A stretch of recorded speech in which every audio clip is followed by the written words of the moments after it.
Welcome to the TDD Spotlight, the series where we shed some light on Pokemon you may not have considered in Triple Double Drafts. I'm your host, Technovoid, and with me is your favorite Pokemon analyst, Hamsterwings. Last episode, you keyed us in on what you wanted to see, so today is sole about Spiritomb. Spiritomb is a C-tier ghost and dark-type Pokemon whose claim to fame used to be that it was one of the only two Pokemon whose typing it made it have no weaknesses. However, ever since the advent of the Fairy type, this is not true anymore, and the niche Spiritomb fulfilled fell away as it became weak to one of the most powerful types in the meta. With 92 in each of its attacks, 50 HP, and 108 in each defense, Spiritomb is neither particularly strong nor bulky, and its speed of 35 would make it a good Trick Room mon if it had solid offensive presence. Alas, it doesn't really. Instead, Spiritomb primarily makes use out of its good defensive typing and array of status moves to play a funky off-tank support.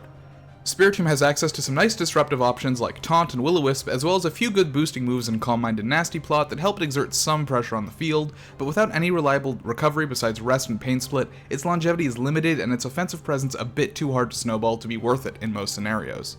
Spiritomb has two abilities, the first of which is Infiltrator, allowing it to ignore substitutes and any type of screen on the enemy side of the field. This ability allows Spiritomb to ignore the buffs from screen-happy supports, and also allows it to continue its disruption through Mist or Safeguard. Overall, while Spiritomb isn't exactly reliable, Infiltrator at least prevent it from being blocked out by foe supports.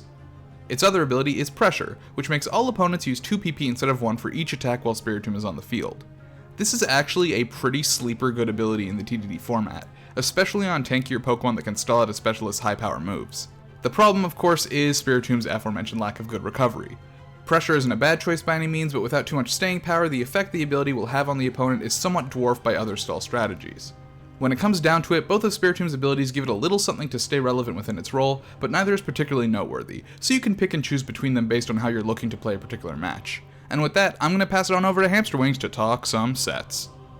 Yeah. Alright, so the first set I have here is the Calm Mind set, which is really just the boosting set. You can run either Calm Mind or Nasty Plot, depending on kind of what you need. It has leftovers for longevity paired with Pain Split. The other two moves I have listed on this set are Dark Pulse and Shadow Ball, but that's just because it's both of its stabs. You wouldn't ever run both of them on the same set because they just have similar coverage. Dark Pulse being generally better.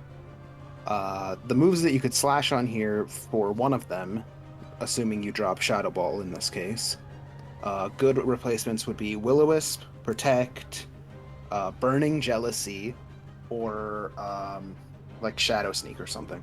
Like something to pick off a target. Sucker Punch, maybe? Yep, Sucker Punch would also work. In addition, like any of its like disable abilities, disable, foul play. There's a lot of good options for your kind of last slot.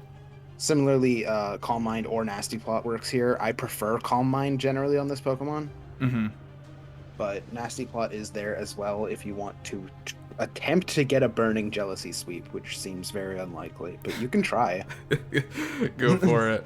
Alright, well let's move into the Pringles set then, because it's a nice chip. Yeah, this is nice chip. He does a little bit of damage all the time.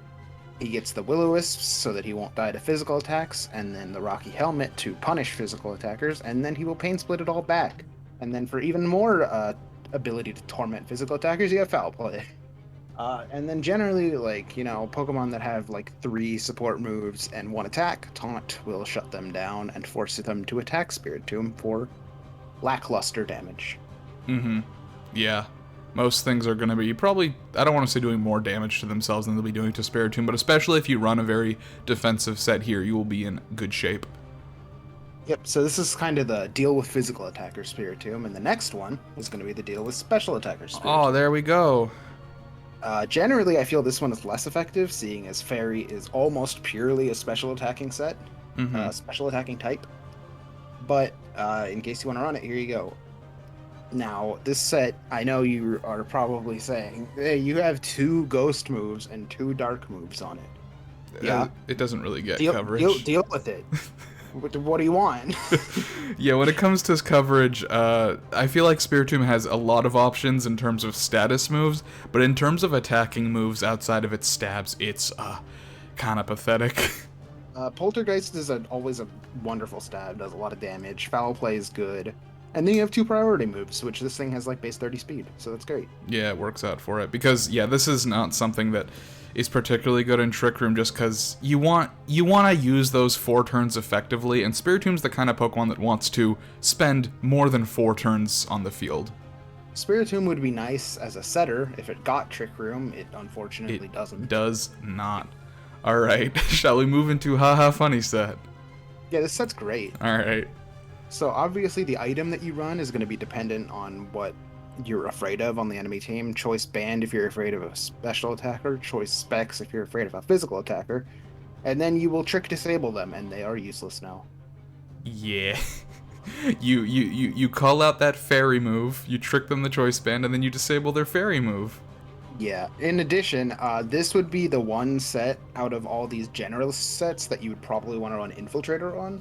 Yeah. I put Pressure here because it's generally more useful, but in case they have some kind of crazy setup sweeper that subs, you want Trick to be able to go through that sub.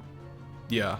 Yeah, I think in general, Pressure is like the better ability for the sets that you've presented here, because a lot of them are about longevity, and Pressure is better in that case as if Spiritomb's spending a lot of turns on the field.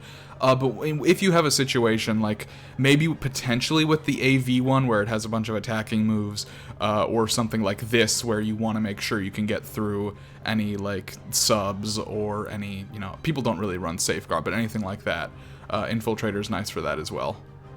Yep. Okay, alright. Any final thoughts on the sets?